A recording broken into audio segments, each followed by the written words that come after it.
Next question for Adam and Feluke. The podcast Walford Weekly is centred around which BBC, Feluke? EastEnders. Soap opera. It is EastEnders, yes. Hello everyone and welcome to Walford Weekly, your weekly EastEnders podcast, where this week we'll be discussing the episodes released on the BBC in the UK from Tuesday the 20th to Thursday the 22nd of September 2022. I hope you are all well. I take it that you are. My name is Alex and I do this podcast, but not alone. I cannot do it on my own. Who is the person who does the Walford Weekly podcast with me is the question, and the answer would be Rob. Hello Rob, how are you?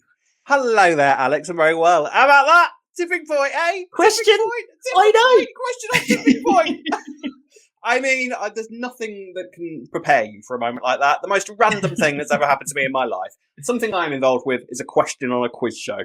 It doesn't get much better than that, does it? That's pretty cool. I want to know. And if they're watching right now on YouTube or listening on Spotify, Apple Podcasts, or any of your podcast apps. I'm talking to you to here. the podcast. But this is directly to you. Directly to you. If you're a question writer on Tipping Point and you love the show, and basically, yes, thank you for one, but two, listener of the week. Get in touch because we would love to gush about you excessively about it. But yes, oh my goodness, I cannot believe. As again, it's no. Rob and I both love game shows. We love watching game shows. We will literally give any game show a try. There could be rubbish like Moneybags on Channel 4 right now, or they could be excellent like Deal or No Deal, like Lightning, or The Wheel, or Lightning, the best game show ever made. We loved Lightning. I mean, behind the scenes, we talked about Lightning, and we both applied for Lightning as well. We did as a duo. No, well, separately, but we said we knew each other. Series 3, that would have been our series, but they stopped it. They cancelled it. They cancelled it. Got it. That way. But yeah, that was such a good game show, wasn't it? The glittery jackets and a massive name badge. Oh. Their fail was getting rid of the physical challenges. I'm telling you, Series 2 had no physical challenges, and as soon as they did that, it was ruined. Ruined for me. Ruined for me. I didn't even really watch it. But to be a question on a quiz show, that's pretty damn cool. On Tipping Point as well. On Tipping Point, no less. Which is one of the best game shows ever made. It's one of the big ones. It's a giant coin machine. I know. It's like going to Skegness with a mastermind Brighton Pier. It's like going to Brighton Pier with a giant coin and just loading it into a machine. Just loading a dictionary into a machine and getting an encyclopedia out. It's bloody marvellous. So, yes, thank you very much. Thank you to whoever sent us the evidence of that. Oh, the link. I'm sorry, I haven't got their name, but I'll put their name at the bottom of the screen. Yeah. But thank you to you. We loved it. So thank you very much. You made our day. Like you have no idea. So, Alex, the reason that we get ourselves on quiz shows and stuff is because we're really good at talking about EastEnders. So should we do it? Let's do it. So I'm afraid you might be sad to hear that there's no Will this week, but thank you to everyone who got in touch with us. I'm devastated. Saying we had a few comments about the Will roll. I was meant to bring this up right at the top. We had a few comments. You did. And it was mixed. It was mixed, but that's not to say. Was it? That's not to say. I think the general complaint was that the question on Tipping Point wasn't which podcast it does a wheel. The wheel wasn't mentioned once in the future. But wait till the chase brings us up. The main complaint tend to be that we were talking about one story and then jumped to another one quite randomly, which is what the randomness of the wheel was. That sounds like us. Yeah. So let's start off then with Linda and Mick with this week. So we're talking about Linda and Mick, and Linda and Mick, or Linda more specifically, has finally won the court case and has got Annie back. But in the meantime, Janine has found out that she is pregnant. Janine is up the duff. Baby, she certainly is. And Sonia, quite threateningly, told Janine to tell Mick. Now, my favourite part of this was, for a start, Sonia and Janine are a great little pairing. I want more of that because they're very funny. And Natalie Cassidy doesn't get enough to do, bless her. So I like all this. What I was quite intrigued by was the relationship that Sonia has with the rest of her nurses, because I didn't sense that she had a great working relationship with anybody that worked in that hospital. They all seem disappointed all the nurses were coming out. Why are you in? Mrs. Butcher. Oh, hello, Sonia.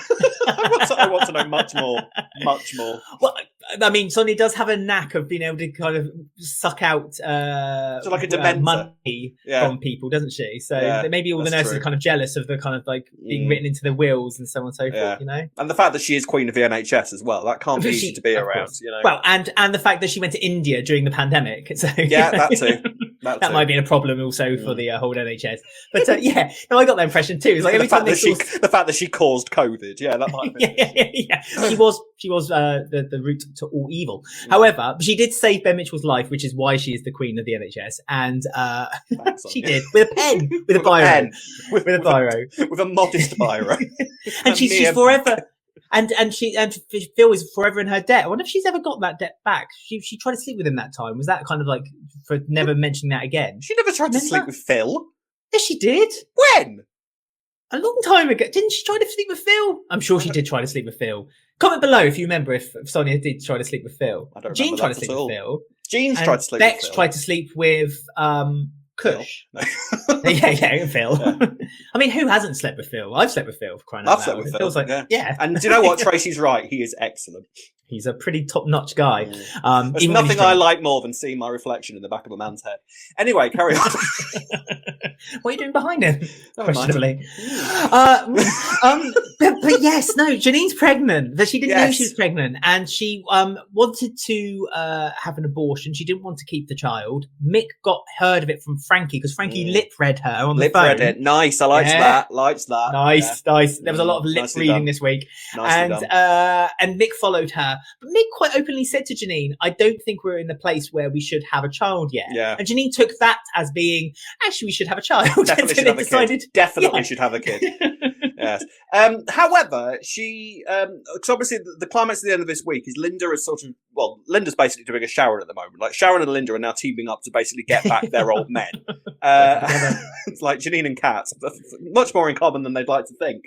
And Linda has decided that she's getting Mick back. So she goes over to the Vic once all the Annie stuff is done with and begins to tell Mick, starts to give him the speech of I'm still in love with you. And Janine notices from across the bar. Now, Janine obviously is the super bitch of EastEnders, right? We know this. However, I have to say, there was a moment where I was kind of looking at her going, Linda has literally sort of walked in and immediately started flirting with Mick in front of her and in front of the entire bar. I don't really blame Janine for doing what she did at the end of the week. No, if I'm nor do perfectly I. honest. No. I'd have done exactly the same and punched her, I imagine, as well. Because she announces, much to Mick's chagrin, sort of announces her pregnancy, and Mick sort of just left kind of like, it's true, I'm sorry, and Linda's horrified. Now then, my question is, Alex, is she still pregnant? I'm not 100% convinced, and if she is, I don't think she will be for much longer. I don't think she's going to end up having a kid out of this storyline at all. That's my official prediction.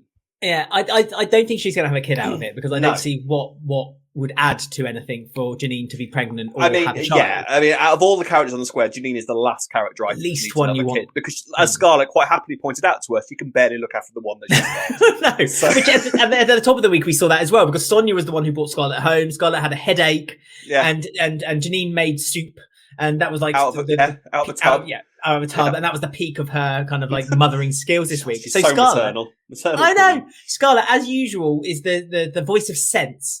And kind of says, really, is this such a wise idea, Janine? Yeah, I don't think Janine. I hope Janine isn't pregnant. Well, the thing is, I think that what's happening is because if you went to because she went to the abortion clinic and we weren't kind of sure what her decision was, because Mick sort of left it with her, and then that scene ended with sort of Janine kind of looking like she was thinking. Now, my understanding of this is, and please correct me if I'm wrong, but I'm taking this purely from another soap scene that I watched at one point that told me this. I can't even remember what soap it was in, but my understanding is that the procedure for abortion is that you have 2 tablets across 2 different appointments, and then it's done. So presumably this appointment that Mick sort of gate crashed was pill number 1, and then she would make an appointment for pill number 2. And I don't know what happens if you only have 1 pill. So I think, and again, correct me if I'm wrong, anyone listening or watching this right now. We're men. I know it doesn't seem like it, but we're men. We don't understand this sort of thing. Yeah. I don't carry children, sadly. No, I don't have a womb. I believe that you do take the first pill when you're at the surgery, and then they give you the second pill to take 24. I think it's up to 48 hours later. Oh, okay. So she could have taken 1 pill, and she's sort of waiting to see what the lay of the land is before she takes the second. I don't know. Second one. So that yes, you're quite right. So that could be what could happen. I got the impression that she hadn't even gone that far. Like she hadn't even had a consultation yet. She might still be pregnant right now, as in standing behind the bar, telling the truth. Yes, me and Mick are having a baby, but something is going to happen that results in her losing the baby, and she's going to frame Linda for it, or something like. Oh, you think it's going to be framing? Yeah. That's a very Janine thing to do. Isn't it? Do you think Janine would be so traumatized by like a discovery that Mick and Linda would get back together again that she might lose her baby through stress or anxiety or panic, worry? Because this whole Possibly, but I think it's more dramatic to sort of have an event that happens where she loses it. Now, I think what will either happen there is that she will immediately frame Linda for causing a miscarriage, or she will pretend that she's still pregnant, which is a bit more long running, and then that introduces another lie to be revealed. Oh, that's true. Yeah. Cataclysmic fashion. Yeah, because if she does lose the choice, yes, I think you've got it right there. I think you've hit the nail on the head. I think she's gonna yes, onomatopoeic. She's going to. I taught Alex that word. He's on. You taught me that word earlier. Well done, Alex. I learned words with Rob. Yes, I think she'll lose. I think she'll lose her child. She'll pretend she still has her child to keep Mick, and I think ultimately that could be Mick's exit. Everything's Mick's exit, isn't it? At the moment, it's like everything leads to Mick's exit. Mick has an ice cream, and that could be Mick's exit. Yeah. He has a dodgy donut. Is Mick's exit. So yeah, I think you might have hit the nail on the head. I don't think there's any purpose for having Janine being pregnant. Even more so if we're knowing that Danny Dye's leaving, Mick's character's leaving, so there's no point for Janine to be pregnant. I just don't make it doesn't make sense to me. I do not think that she's, because when she was first revealed as pregnant, I was kind of like, oh, why? Yeah. But then you kind of think, but this is Janine. There's going to be a whole other layer to this. Janine isn't the sort of person just sort of quietly, kind of go home and make a cot. There's going to be all sorts of plotting and planning around. So something is going to happen that's going to make Linda's life as difficult as ever until this all comes out. I can't wait for this all to come out, I have to say. I'm not on the train where this is taking too long. I'm enjoying the build up to this. Yeah. Because the more lies that are added to this, the bigger the climax is going to be. I can't wait. It's going to be awesome. And Ashdowny, I suspect. Oh, do you know? A bit of suspicion there. I mean, this is it, isn't it? The whole relationship is built on lies. Even Mick brought it up this week, saying as soon he doesn't seem to realise how many lies Janine's told him before this. He's so clueless. He really is. And he said, if our relationship starts being lies, then, and that was another reason he gave for why they shouldn't have a kid together. Shirley's clearly not on board with it either, kind of just shouting comments to her every now and then. And do you think this might lead to Linda having another breakdown and kind of go back to drink? I mean, that's the thing they kept mentioning. It'd be a risk telling Linda, and that's why they kind of kept it away from Linda's. This is going to be the thing with Linda for a long time now, isn't it? Isn't it? We can't tell Linda she'll start drinking. We cannot tell Linda the smallest thing she's going to get. Smallest thing. Oh, we've broken the cup. Do not tell Linda. Don't tell Linda. One last thing I'd like to say about this is also I love the fact Whitney, when the news came out at the end of Friday's episode. And Whitney stopped Felix. Stop. No, she actually held their hands. Stop. I like that. Just stop. I love Whitney. That was good. Whitney's good at the moment. Yeah, we like She Whitney. really is great. She really is great. And we'll talk a lot more. Well, a little bit more, not a lot more. I don't think there's a lot more we can talk about. But we will be talking about some blossoming relationships, including Whitney and Finley's this week later on the show. Anyway, next up, we have another story, which I think next story then, which I've reminded myself of, is Alfie's story with Kat, Phil, and Jean. That's the one, yes. Because Alfie has planted himself nicely back into the square and tried to sell off his boat in a raffle, which Honey put a stop to immediately. Yes. But Jean kind of noticed that there was love eyes between Kat and Alfie still.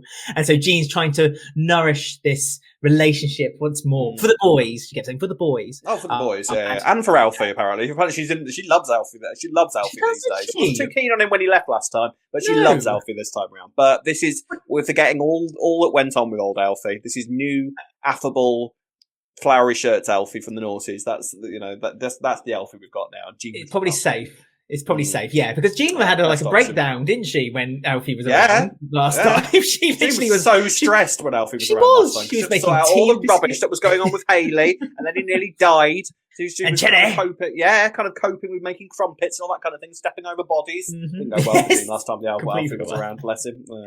But at least Alfie, if he's moved back in with the Slaters, at least he can finally build that blooming staircase up into the loft that he started 2 years ago. Okay. Yes, yeah. I remember when that was first, where he was building that, everybody was convinced that the Christmas episode was going to involve some horrific house collapse and that someone was going to die. I remember that. Yeah. None of that happened whatsoever. No, he fell down the stairs and hit his head on a rock. Yeah. Not a rock, on a log. A Christmas log. Yeah, And everyone quite correctly pointed out that the direction the stairs were going, you'd end up coming at the bottom of the stairs into a wall. which I also La la la enjoyed. la la la la. Yeah, John Sen. So anyway, That wasn't John Actually, Sen. That was wasn't John Sen. York. No, you're quite right. Can't That blame was John York. Sen for everything, No, Alex. that's true. York. You No, can't blame blame everything. You can't blame an executive producer everything that goes wrong in life. Except However, Sean O'Connor. That's true. So Phil is convinced that Kat hasn't gotten over Alfie yet. But Kat, right. Kat kind of tried to convince him by kissing him in front of Alfie in the pub. Alfie got very jealous. Jean kind of looked on, thinking, "Well, no, this isn't the plan I kind of concocted. What are we going to do here?" I mean, Alfie's been a bit creepy, don't you think? he's kind of like stonking around the square, constantly saying to her, like, you know, I'm going to get you back, Kat. Don't you worry about it. I'm going to have you back. If you're cheeky and affable enough, nothing is creepy. I think that's the sort of tone tone that we're supposed to be going down. You would. Yes. But I don't know. I mean, it's Alfie being Alfie. You remember what I said last week when we were talking about characters that return and characters that come in and they're in the most extreme mode that they can be for the first 2 weeks? That's what we kind of got with Alfie at the moment. Like, he's in ultra Alfie mode where we're sort of like, yes, Alfie, we know. This is Alfie. Yes, we get it. So it's going to be a while before Alfie calms down. But his main thing, obviously, at the moment is to win Kat back. It seems to be his main aim in life. Moving into the Slaters is going to help that a lot. He's effectively Kat's next door neighbour at the moment. Just to make it easier for the boys to sort of see their dads. Bert and Ernie will be delighted. Tommy's going to be reasonably happy about it. Phil is furious. Phil is not happy at all. Which, you know, you can totally understand in some ways because but then it's interesting to sort of see the difference between Phil and Sharon and Kat and Alfie. Like, they've both got those sort of exes hanging around. I would quite like Sharon and Alfie to start working together if this is where the story is going, to be honest. And it feels like it's going there. Yeah, I would quite like Sharon and Alfie to sort of plot to bring and down. Linda as well. It's like the first Wives Club, isn't it? It's like they're all going to get together and start like concocting plans together and dropping their wedding ring champagne. Yeah. Exactly. Yeah, I'd love it. Interesting to see Phil so insecure as well, because this isn't very much like Phil. I know what you mean. Really. Yeah, normally Phil's a lot more arrogant with this sort of thing. Like, he'd sort of believe, well, I've got the money, and I'm excellent in bed. Why the hell would you want to go back to Alfie? But you're right, he is, as we can testify. But he is genuinely quite insecure about this. He is very worried, I think, about Alfie. So, what do you think Phil's next move is going to be in this? Are we going to get all shenanigans at some point? Is he off the shenanigan warehouse? I'm confident shenanigans won't be entail this story just yet. Anyway, I Phil might buy him out because Alfie has shown that he's got money problems. So maybe Phil will kind of write a check, and Alfie will take the check, but then come back to Kat and say, "Look what Phil's given me to try to get rid of me. This is the man you're marrying." Something like that. Well, they've just done that with Janine and Linda, though, haven't they? Really? So. Oh yeah, they have. I completely forgot about that. So yeah, maybe not. Maybe not. They don't like to repeat stories unless it's been on classic, which they have done now already, as you say, to Janine and Linda. So they won't do it again just yet. I'm not being spiteful. It sounded spiteful. I'm not saying a word. Not saying a word. So I don't know then, actually, because I just repeated, as you say, a story they've already done. I mean, I think Phil is going to make the first misstep by getting together with Sharon because they've already nearly kissed. Yeah, this is the question. Who is going to... Yeah, they have almost kissed and, well, technically Alfie and Kat have kissed, slightly forced, slightly coerced into that kiss, and he got slapped for it, quite rightly. However, the bet is who is going to stray first, Phil to Sharon or Kat to Alfie. Or maybe Phil and Alfie. That'd be a twist we nobody saw coming, isn't it? Or Sharon and Alfie. Love that. So let us know in the comment section below, who do you think is going to stray first between Phil and Sharon? How do you think this story is going to play out? What is going to happen with Alfie? And what do you think Phil's first move is going to be? Comment in the section below, or by any of our outlets that we should give you at the end of the show. Let the trumpets play. I was right. I was right. I was right. I was right. There was a retcon this week, and I was right. Does not happen often, but Alexander Osborne was absolutely correct this week. I'm stunned that they did this so easily. I really am. It's so funny. It was literally sort of like, they didn't even bother to try and do any little scenes around it or bring in an extra element to the story. It was literally Rocky finds out the truth, sits Dotty down, and goes, "No, I'm not." Oh, right. Cool. And that's another problem John Sen caused solved. Will you leave that poor man alone? I mean, it was though, wasn't it? So the story we're talking about is the fact that Dotty, it came out that Rocky was Dotty's father by Ash. Last Christmas, yes. Oh, I see. Yeah. But Ash said it today. Yes, because we had a good old fight. We haven't had one of them in a little. We had a fight on the square. Yeah, Dotty got punched. Yeah, Ash was defending her brother, Vinny. Vinny just kind of stood there looking a bit sad. And I mean, he still wants Dotty, doesn't he? Let's be honest. Of course he does. Of course he does. He's gutted. He's gutted. I mean, Vinny, there's other fish in the sea. You know, some of them live in Scotland. And Rocky kind of sat Dotty down and said, Dotty went AWOL because she was a bit panicked because she didn't know how Rocky was going to react finding that news out. But Rocky and Dot sat down together and basically said, no, you're not. No. Your mum's lied to you. And Dotty was like, oh, okay then. Oh. So Nick is my father. Well, retcon. That's a weight lifted. Thank you very much.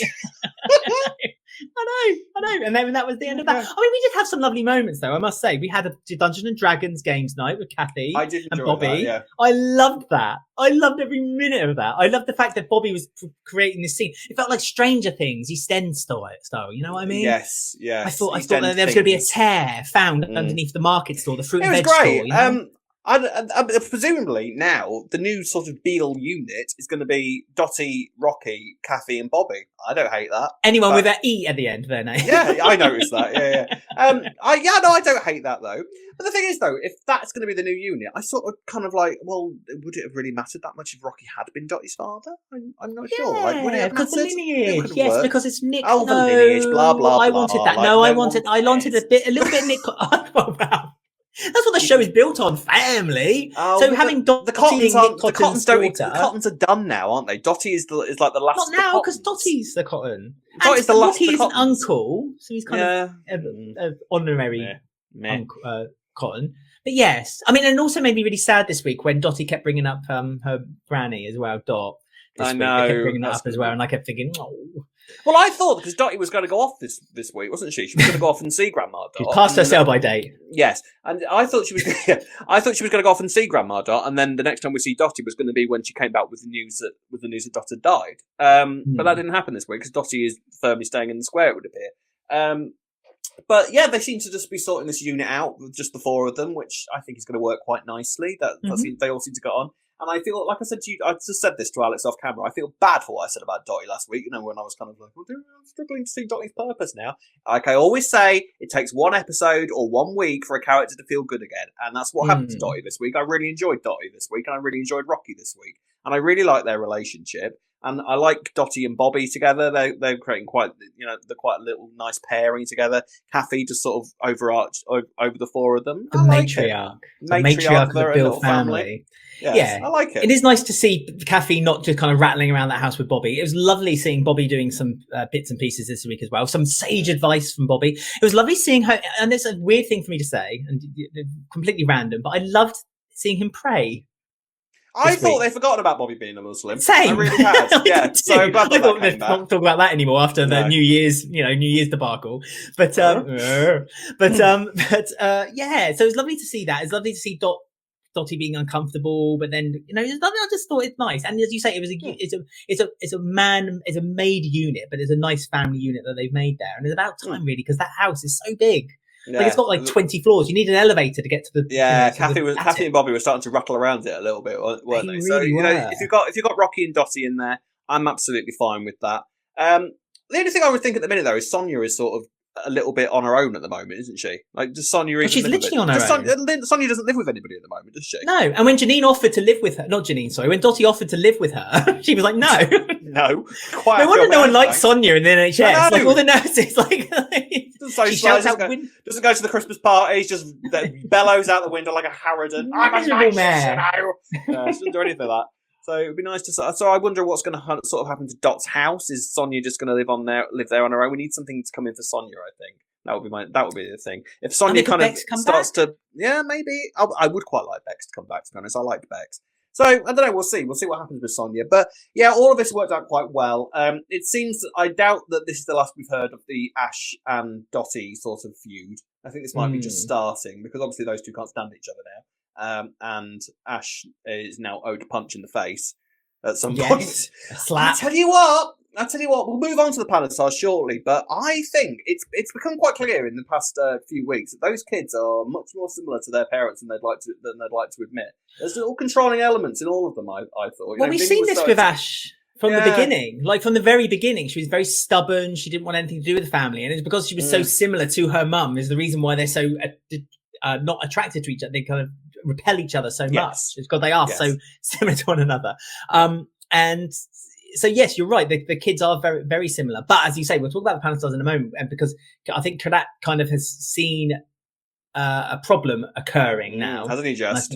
And I think that's going to be something bad. One last thing then, just quickly about this story, is Sandy. Do you think we're going to see Sandy back? I'm not fussed if she doesn't come back. But do you think it needs it? We differed with this because I was quite liking the dynamic between Sandy and Dotty, and the sort of, it seemed to be the Nick and Dot thing reversed, and I was quite enjoying that. I thought that was quite a clever way to do it. But if Rocky's effectively said, no, that's wrong, your mother's a liar and she was 11 at Christmas, and that's on that, then there really is no reason for Sandy to come back. But I wouldn't mind Sandy kind of coming back to give Dotty a problem every now and again.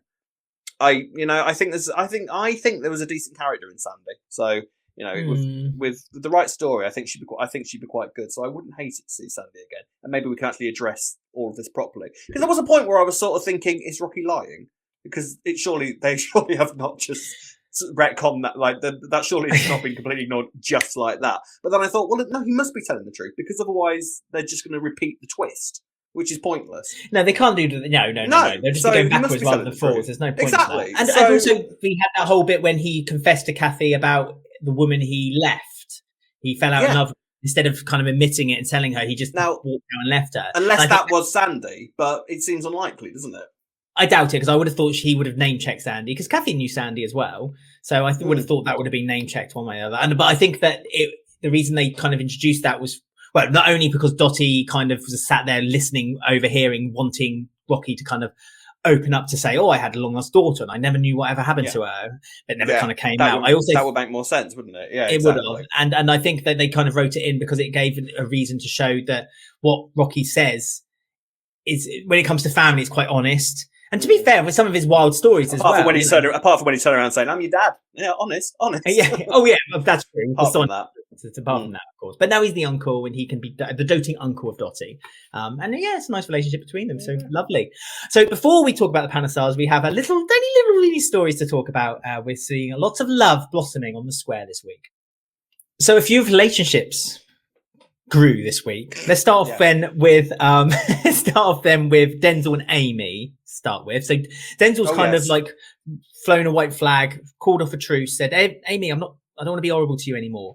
But Nugget has said that he's basically he thinks he's trying Amy up. And I don't think Denzel is, because after the wise words from Frankie last week, which we haven't talked about. Can we just mention Frankie left this week? We haven't said that at all. Oh God, yeah, Frankie talk Carter about it as well. Frankie, that's really Frankie bad. Carter. Sorry. But Frankie Carter, as she is now known. Why will we mention on a quiz show? We don't deserve it. God knows. Frankie left this week, and I will miss Frankie. Actually, I really will. Great character, played by a great actress. Some really interesting sort of characterizations thrown up with being the first deaf character. Really, really good character. I'm gonna really, really miss Rose, but I think is gonna go off to some wonderful mad places, isn't she? She's up, isn't she? She's on the up. In a few years' time, she won't remember EastEnders. She'll be like, what's that? I don't remember it. But good for her. But she will be missed. She will be missed. She brought a really interesting sort of a really interesting element to the Carters, and it really worked while she was there. It's a shame, but it's. I think it sort of makes sense for the Carters to sort of, because if Mick's going, the Carters are slowly going to sort of disintegrate over the coming months. Leaving just Linda, it's going to be a whole new era. So it makes sense, but she's going to be greatly missed. So the Denzel thing, yes, he has sort of felt a bit bad about the way he's been treating Amy. And like you say, Nugget is sort of kind of doing this stupid boys again, isn't it? It's sort of I am starting to think it seems because it's very easy to forget. I think at the moment that Nugget is Ravi's son.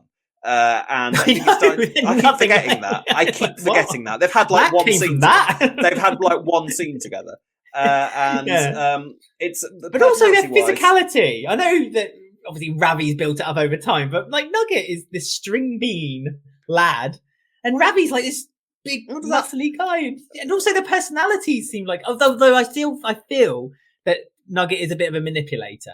She again showed this. Well, yeah, and this is what I mean. This is what I think it's going to be clear that I think it's going to be interesting to sort of see the relationship between Ravi and Nugget, and sort of kind of like how much like Nugget is to his dad is Nugget. I hate that name so much. Well, Tough. That's what it's called. I don't even know I can't remember his real name. Was it Del? I can't remember his real name. It's Nugget. not, but Nugget. Yeah. But it's such an annoying name. It's like it's not even a charming name. No, it's not. Even Rocky has grown on me in time. Like if you know how it was, it won't because it's just a horrible, horrible name. Just Nugget. Like listening to you talking about the name, saying his name, just fills me with frustration. Well, there we are. So, but I am intrigued to sort of see where Nugget goes from here. Nugget. I'm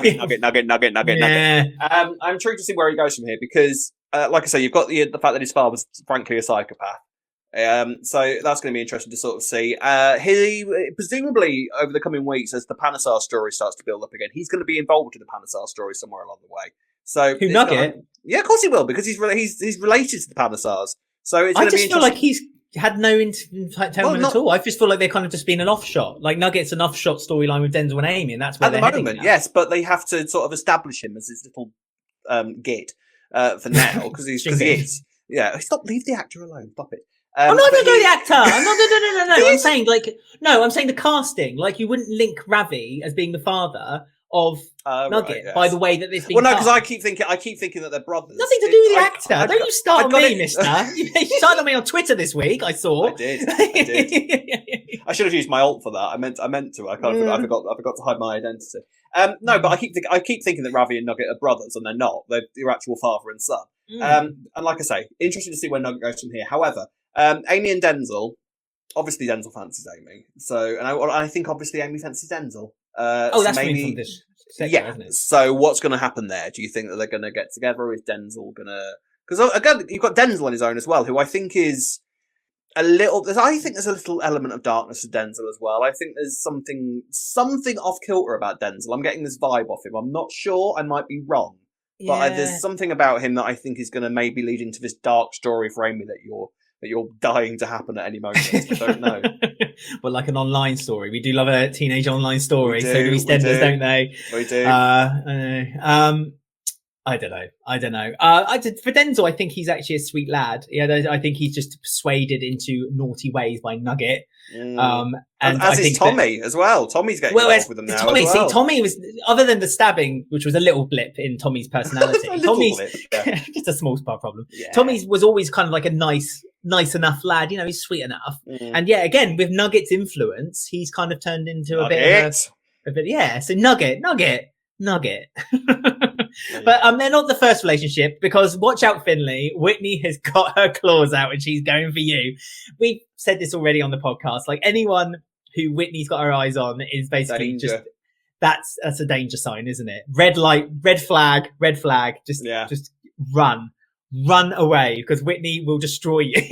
But there's flame between them two again. Yeah, that's going to happen at some point again, I'm sure. I don't know if we're going to see Dotty and Finley together again. I don't know. There's no reason why not, because both of them are now single, so maybe it will, maybe it won't. Maybe there'll start to be some anger between Whitney and Dotty. I don't know.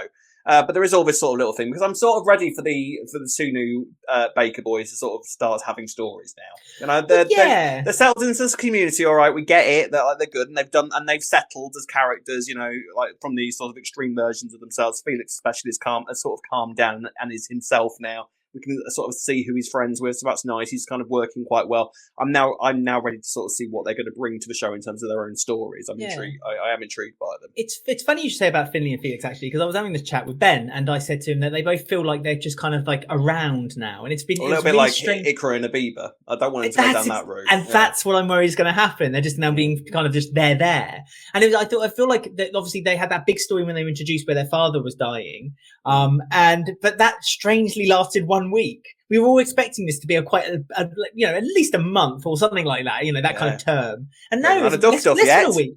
Not even had the duff stuff yet. But it's like, they kind of had that, they had that connection, with Mitch as well. They got that connection and it's just kind of just been I think we might be just being a little bit impatient with it. I have faith because these are Klenner's creations, and Klenner's presumably has plans for his own creations. Sounds like a sweet brand, doesn't it? Klenner's really creations, Willy Wonka. I'd buy into that. I would as well. I'd stick a stake in there. So I think that they will get a story soon. I think, and I'm looking forward to seeing it. Felix, especially, I'm really intrigued to sort of see where Felix goes. Finley, I think, is a fairly sort of run-of-the-mill character at the moment. There may be additional things for him brought in, which I'm more than happy to see. Felix, obviously, because he is unique in terms of characters that we've had on the square before, I think it gives him a lot more opportunity to sort of have something a little bit bigger for himself. So I don't know. We will see. Of course, there is also his relationship with Callum. I was about to say, so we're gonna talk about in a minute the reopening of Walford East, or whatever it's now called. But yes, for the opening, I don't know. Have they renamed it? They didn't do anything else. They didn't redecorate it at all, which really surprised me after the big Peggies. Maybe they blew their budget on Peggies. Yeah, probably. Probably did. So who should walk in together but old Felix and Callum as friends? It was like looking at the National Grid. Oh, God's sake. Honestly, they went in as two friends, two gay guys who are friends with one another. Yeah, which is nice to see. And realistic and nice. And, Callum's not going to sit at home playing Yahtzee by himself or playing online poker waiting for something to happen, is he? He's going to go out and do things. But my goodness, didn't social media kick off again over this? I mean, come on, guys. Let's just have a moment, eh? Characters can be friends, They are building up friendship a lot on the show at the moment, which I'm really enjoying. All the friendship groups are really strong at the moment. From a few months ago, where we had barely any friendship at all, like you were either killing each other or shagging each other, and that was about it. There's some real sense. Exactly. There's a real sense of community building up on the square at the moment, which I'm really enjoying. I do wonder though with Felix and Callum whether and I'm not trying to fan any flames here at all. Genuinely, I do wonder if smell the fire and the pitchforks. I can see it on the horizon. I don't care. Bring it on. I don't have access to social media. Do what you like. It's his problem, not mine. Go to his social media. alexwalfordweekly@gmail.com. I do wonder genuinely, actually, if they are going to go anywhere with Felix and Callum. I don't think Callum will fancy Felix. I wonder if Felix might start fancying Callum, and then Ben will get jealous, or something will happen. But I feel that Felix might end up being a sort of cog in the Ballum sort of story at some point. I don't know. I'm not sure if they're going to take. I think that Callum and Felix might date. They might date. They might go on a date together. But I think they'll just realise that they're better as friends than they are as a relationship. I quite enjoy that, and that makes. Like Johnny and Ben, when they got together, they realised they were better off as friends other than a relationship way back when. Yes. There's nothing wrong with that. That's fine. That's actually quite real. That's quite a real. Well, look at us, Alex. Look at us. We're gay men and we're friends. We're friends. As we alluded to throughout the episode, we're now going to talk about the reopening of Walford East. I can't remember if it's got a real new name or not. I don't know if it has. I'm sure it has, and we're just forgetting about it. I don't know. Either way, it'll probably still be called Walford East in our brains for a little while yet, because it looks exactly the same. It's identical. Even Jean pointed out, although I love Jean's line also. That was a great line. She took over the minute mark. All she did was take shelves out, and it was like, yes. Brilliant. Well done, Jean. I must say, Jean's on fire recently. She is. But Suki is still holding that secret, believing that she killed Ranveer, Ravi's dad. Mm-hmm. She's struggling to keep that secret now, especially on the opening where a lot of people have been questioning her. Nina, the wife of Ravi, who seems surprisingly not that bothered by the fact that her husband's not been there for a while. I have to say with Nina, I'm assuming that as this story kicks up, which apparently it is doing in the next few weeks, which is great, because I enjoyed it being the focus again this week, because I do like the story a lot. I'm assuming that Nina is going to have a bigger role in this story as the weeks go on, because at the moment I'm sort of just like, because Nina is smack bang in the middle of the regular credits as well. Like, she's a regular character now, she's credited as such. So I'm sort of like, when are you going to be this? Because at the minute she still feels like very much like a guest character who's kind of just coming in to sort of just remind us that extra element is there. So that danger. So I'm sort of, and she doesn't seem that bothered about it, to be honest. If it doesn't sound like she care less whether Ranveer's dead or alive.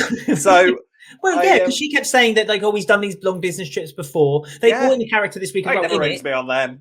No, and he's always ignoring me. And Kheerat asked him about where Ranveer's been, and he said, "Oh, he's been missing a few meetings recently." This is within earshot of Ravi, but also Nina. But again, Nina's kind of the sipping champagne, thinking about her GP practice that she just got. Yeah. She seems very unconcerned, quite blasé about that. Yeah. Quite blasé about her. Considering it's been about 6 weeks now since Ranveer since he died, so I don't know.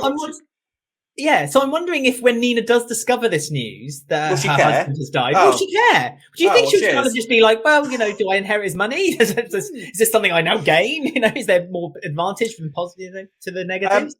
But yeah, so the new Walford East is now open. They had a big old event, which my highlight of this was Stacey, who just got progressively drunker as the evening went on. That's a go after my own heart. That's the sort of thing I'd do. Just drink all the free champagne and then just go raid the kitchen. Liked that. That was very, very That's good. true. But then her plan kind of went to pot, didn't it? The plan of if Ravi tries it on with me, I'm going to ignore him because of Kheerat is my man. All it took was one little kind of flirt in the kitchen, and she was on him within seconds. If you looked very carefully at Stacey in that scene, you could tell the exact moment in her face was like, "Yep, I'm going to cheat on Kheerat. I'm going to cheat on Kheerat." I mean, Stacey has form. Let's not forget. Yes, one rippling six pack, and she's anybody's. Let's be fair, and especially if you throw free champagne into it, that affair is as good as ignited.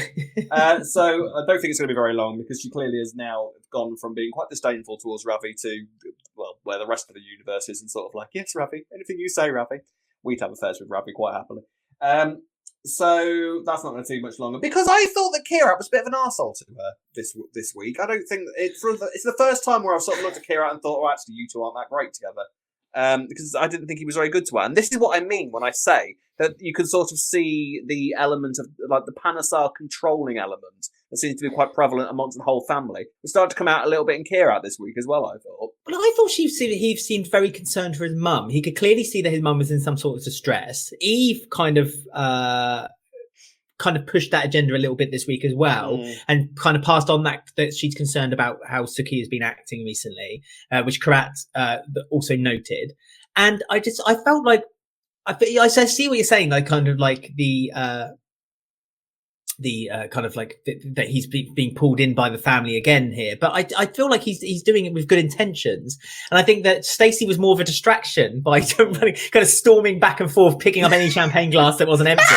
I mean, don't blame her. You lay your hair down, Stacey. Have a whale of a time. Yeah, but it's just unfortunate that you're needs a night like this. Of course she blooming does. Look at Janine. She's only got one kid. She blooming needs a night off every blooming night as well. So poor old Stacey. But it's like, Stacey kind of has let her guard down. She's already kind of given in to the temptation of Ravi. So that's one thing, that's quite a disappointment for me with Stacey, because I knew it was going to happen, because last week she was literally hugging Kheerat and looking at Ravi at the same time. Exactly. Which is exactly what she used to do with Bradley and Max back in the day. Yeah. So it's Ravi's the new Max. Yeah, watch out, Ravi, you're going to get cuter. Yeah, he's going to turn orange. It's a thing. I get what you mean about Kheerat. However, I got from that he was slightly more concerned about kind of Ravi and just trying to find something wrong with Ravi than he was about his mum. I don't think he necessarily has connected Ravi and his mum just yet. Like, I think he's saying to Suki, "Well, you want to be careful of Ravi," but I think that's more about attacking Ravi than it is trying to protect Suki at this moment. Because I think all the kids are still quite angry with Suki at this moment. I did feel a bit for Suki because she is now trying her best to try and bring her family back together, and they're just not giving her anything. Oh, she's completely enter Eve soon. Exactly. Centre stage, bring Eve in, but she's become very distant with her family. Vinny and Ash still don't kind of want a lot to do with her. Eve is trying to pull them back together again. I think that Kheerat knows that there's a secret there. I think he knows that secret's got something to do with Ranveer, but he hasn't quite kind of connected the dots yet to work out exactly what that secret is. I don't think he really knows that his mum's involved in it, because he even said, "There's something going on with Ranveer, and I'm going to find out what it is." And Suki's like, So, I mean, obviously, this is all going to start kicking into gear big time once Nisha arrives back on the scene. When it's Daddy Panasar. I know! So that's where the real excitement is going to start kicking in. Obviously, at the minute, we've sort of just got Suki trying to just cope with general life at the moment. Ravi is slowly but surely turning into a little bit, because there was a few moments where he was, kind of banging on tables. But he got really violent, angry. Didn't he, this week? Yeah, so there's going to be all sorts of elements. And this is what I mean when I say you can sort of see where Nugget gets his nasty side from as well. So I can't wait for this story to kick off. This week as a whole, I have to say, got me really excited for the future. And it made me think about Christmas, because the Christmas decks are up, by the way. The Christmas decks, the pictures have been released for Christmas. They're all up, as well as World Cup decorations. So that's all World Cup in December. I know, nuts. it's madness. Absolutely madness. nuts. Because there's a question similar to where we'll be talking about kind of like what people have spotted on the set of EastEnders on I don't want to gossip at the end of the show. We'll talk about it in a moment. But yes, I know what you're saying. It's everything's ramping up to Christmas, but then it always does. September is always you the say beginning this of you Christmas. say this. It always is. I know, but you say this, and it should be. However, I've kind of realised for the past few years, I have, like, in the run up to Christmas, I've sort of been like, so what exactly is going to happen at Christmas? Like, it doesn't feel like there's some sort of ticking. For the past few years, it hasn't actually felt like there was some massive big ticking time bomb that was going to be released on Christmas Day. Whereas this year, not intended, I presume. No, but this year, well, it's certainly been distinguished. The one that we had last year has certainly been extinguished this week. But this year, it feels like there's multiple time bombs that could go off at any moment over Christmas. So this Christmas, I'm really looking forward to already, and it's only September. I'm Absolutely. excited. I mean, I know you're going to moan at me for this, and it's a regular thread I always bring out. But let's be honest: for the last 2-3 years, they've not had a plan. Let's be honest. I know that. And so that's why for the last few Septembers leading up to Christmas, where it should be the time of year when we're getting ready and excited about the stories that could be Christmas, New Year stories, we've not had anything to cling on to, or I'm sure if we watched back on the podcast last September, we were grasping at anything that could be a story around Christmas time. And I don't think we really knew what was coming until around about December time, when the press leaked that there was going to be a terrorist attack on the square, and then that debacle, and even then that was vetoed by the high ups. We believe we don't know for certain. We don't know for certain. It's all hearsay. But this year we've got the Mick's exit, which we know is happening. Which we figure is going to be the main Christmas storyline. I think the Carters are going to be sort of centre stage, so that's all going to involve all Janine's sort of lies and stuff. So that's going to be a big Christmas thing. We've got this story, which seems to be kind of, there's lots of mileage still left in this story. I think we've only really just begun with this story. So that's going to hopefully, I think, be a big sort of thing over Christmas as well. And there's all sorts of stuff going on. It's really exciting. Well, which hasn't even started yet. No, exactly. So there's still so much to come, and it's really, really exciting, and it feels exciting to be an EastEnders fan. Clemmers, I love you. I think you've breathed. You have breathed new life into our lovely little show, and I thank you for it enormously. But do let us know in the comment section what you think the plan is for Christmas. Now the Christmas decks are up, I'm afraid that it means that we're allowed to start talking about Christmas episodes now. I hate to break it to you, but that's the lay of the land. It's like the Coca-Cola advert. Once the Christmas decks are up in EastEnders, we start talking about Christmas. That's just the way it is, I'm afraid. Let us know in the comment section below, or by any of our social media outlets, which we will give you at the end of the show, right after I Want to Gossip. You know me, I ain't one to gossip. We are finishing the show, as we always do, with I Ain't One to Gossip, where we read out your emails, your tweets, your messages to us on our Facebook group. All the details signals, are... carrier pigeons, everything. Anything you like. Owl. All the details are at the bottom of the screen scrolling right now. Or if you're listening to this podcast, you can find our details on the show notes, or just listen to the end where Rob will tell you them there. However, we are starting off with Jordan, who has emailed us and said, "Good afternoon, Rob and Alex." Good afternoon, Jordan. Just a quick email. I hope you are well.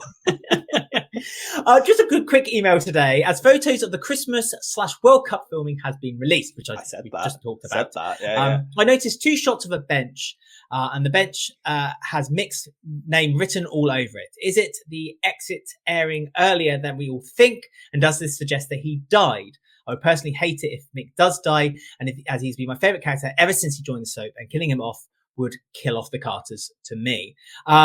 I mean, we're split between the idea of whether Mick is going to die or not, aren't we? Because I'm adamant that he is. I can't see any reason. Well, he may well do. At the moment, I can't see any reason why he would, which suggests that if he does die, it's going to be some massive sort of shocking episode that airs over Christmas, which they haven't done a big old shocking Christmas episode in a good few years. So I'd welcome that. I would question whether it's the wisest idea for Mick to die, unless Danny Dyer has explicitly said, "No, you need to kill me off. I have no interest in ever coming back." But he has, though. Well, you don't know. But that. that might be the impression that he's giving, so that it's more of a surprise when he doesn't die on Christmas. You don't know what's going to happen. However, with regards to the bench, Jordan, good afternoon.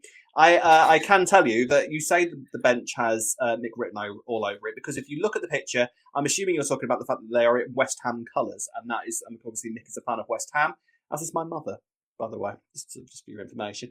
But what I can tell you is that was actually Denny's bench. That's Denny's bench that got made for him, because obviously Denny was a West Ham fan as well, so that actually has nothing to do with Mick. So if you're looking for clues as to Mick's exit in that picture, I don't think there are any at the moment. Oh, I thought you were going to say you might be better off and doing a bit of a cryptic clue there, Rob. No, I didn't say that. I thought you were going to do that. No, I didn't say that. I thought that's what you were going to do.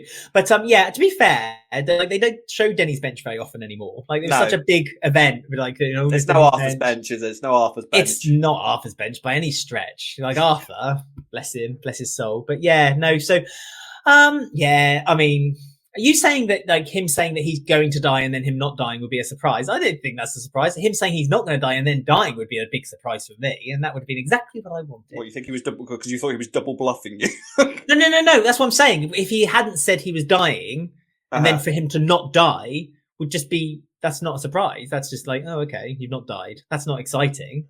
If Danny Dyer had originally said he wasn't dying, but then died, so not said he wasn't going to die and then said he was going to die and then said he wasn't going to die and then ended up not dying, that would just be dumb. But if he had originally had said in the outstretch, but for me, Mick Carter needs to die. I have no idea what you're talking about. And he needs to die at the hands of Janine. And it needs to be not Christmas, it needs to be New Michael. Year's. Another Michael. She kills off another Michael. Barry, you mean? No. Oh, Michael you mean Boone. Yeah, but I think it's going to be more outside, hills, in Scotland, rocks, off a cliff. Scotland. Yeah, let me know if you need an extra. We shall see. We got a second email from Jane Smith. Hello, Jane. And she has written, hello, Alex and Rob. I have been a long time listener to your podcast and like you are a big fan of the show. I've especially been enjoying this week so far, and Tuesday episode was amazing because it felt like the stories flowed seamlessly going from one to another. Despite this one issue that I have had with the show recently, which is Frankie's story. It started off being a great story showing how easy it is for people to get trapped into something they didn't want to happen or do, but it felt like they were making Frankie and women always the victim. Even though I am a woman and I still notice this and have not enjoyed it as it feels like they are trying to make men the bad guy, but I am curious to know what you think. Thank you, and I can't wait to watch you on the weekend. Smiley face. Yes, as men, how we feel about it. I mean, if I may step in first, I have to say that I thought that they actually did Frankie's story really well. Personally, I loved the bit when she kind of sat down. I mentioned this last week when she was sat down with Mick and Shirley, and she said, "Why are we the ones who have to be the one who changes? Men should be the ones who changes." And I as a man, I'm completely sympathetic with that. I think yes, men should be the ones who make the responsible choices, and it shouldn't be up to the women to have to do it on their behalf. It's almost like the contraception rule, isn't it? It's like women are expected to bring contraception, not the man. You know what I mean? I know it's a very loose kind of. I know what you mean. I was talking to my straight man friend about EastEnders, which I do because he's a very big fan. And he was saying to me that he sort of was feeling, as though it was, men are bad, men are bad, men are bad. And I had to sort of explain to him, well, you're thinking about this, you're talking about somebody who has never wanted to attack a woman and has never no interest in any of that. Whereas for a woman, it is very much a case of, they're not saying that all men on the streets are going to put them in this situation, but any man on the streets can put them in this position. There's a big difference. And he sort of was like, oh, okay, I get what you're saying. So, the thing is, when you're sending out a message like that, it's a kind of a truth hurts sort of scenario, isn't it? Like you might not like the message that's being said to you, but unfortunately, that is the message and that is the fact. That is the fact of the matter. And there's obviously a lot of work to do before we are not being told that message. And if you don't want that message to be sent out, then stuff needs to change. Simple as, really. Yeah. I did enjoy the Frankie story. I feel like it was just sort of, in terms of Frankie's story. It's not like that story really had anything to do with her exit. It was sort of just like... Well, no, again... At all, really. We're going to talk about her exit. The fact that she basically was a teacher for 2 weeks for this deaf girl in a school. And the family decided to move, and so she's moving up with them. That was her exit. That was her exit. So I feel... So I'm glad that they gave her something big to do before she left, but it wasn't anywhere connected to anything that she had done at all. So... And also, you could argue that, they did link Frankie's story to Ben's story as well, because there was a lot of kind of people complaining that, this is going to overshadow Ben's story. And it didn't. They worked into one, and Ben helped Frankie along, So, it's maybe, I don't know. It's difficult to say. You're right. It's not just all men who are attackers. So it's unfair maybe to tar all men with the same brush. But at the same time, why should it be? It's almost like it's everyone's responsibility then. If you want to be kind of like PC about it and kind of being like rainbows and daffodils, then it's everyone's responsibility. It's not just women's responsibility to look out and, take care, to have to keep looking behind their backs all the time. It's not just men's responsibility to not be weird and pervy and strange. It's everyone's responsibility, and everyone should maybe be taught better in school, which is also where the story was kind of leading with Frankie. Yes. The fact that she went to the head teacher and said to the head teacher, maybe we should teach this in schools. And the head teacher was like, no, you just get the two culprits in the office and we'll talk to them. So maybe that's another thing. Maybe, but then this is where we go around in circles. But then a lot of parents will complain and say, like, well, this shouldn't be something that teachers should teach them. I should be teaching my children how to do it be then. responsible. How about that then? But yes, exactly. Yeah. Step up and do that then, But yeah, no, it's the thing is, when a story like this, the whole point of doing a story like this is that it creates conversation, which is exactly the point of the story, and it's done that. Okay, it's brought us some awareness. I thought it was a particularly interesting factor, the fact that adding that into a deaf woman as well, you've got that extra kind of layer of terror there, because they've lost a sense in terms of sensing that someone is there. They can't hear what's being said to them, so it's 10 times more terrifying for Frankie in that regard. So yeah, I thought it was a very well handled story. I think, as you say, it might have been nice to sort of maybe make it a bit more linked to our exit rather than it sort of just being, Frankie's going, we better actually give Frankie a story before she leaves. Everyone's going to Scotland, aren't they? Dana came up to Scotland. Thing. Yeah, Kim's been to Scotland, yeah. They should do a spin-off up here, Again, if you need any cast, I'm just here in Borneo, Scotland. There you go. So there we are.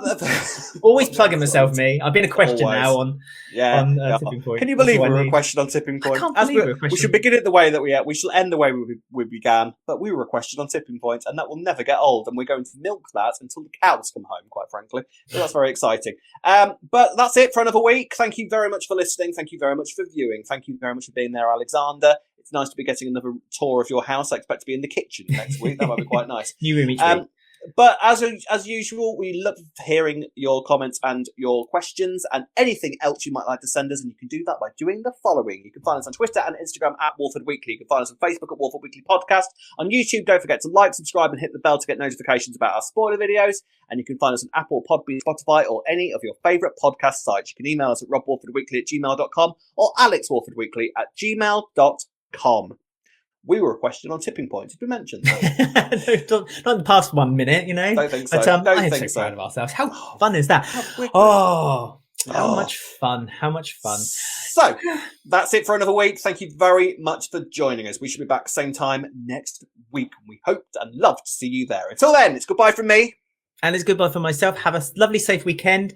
And good luck to all the contestants on Strictly, especially a certain Martin Fowler. We've got your back, Martin.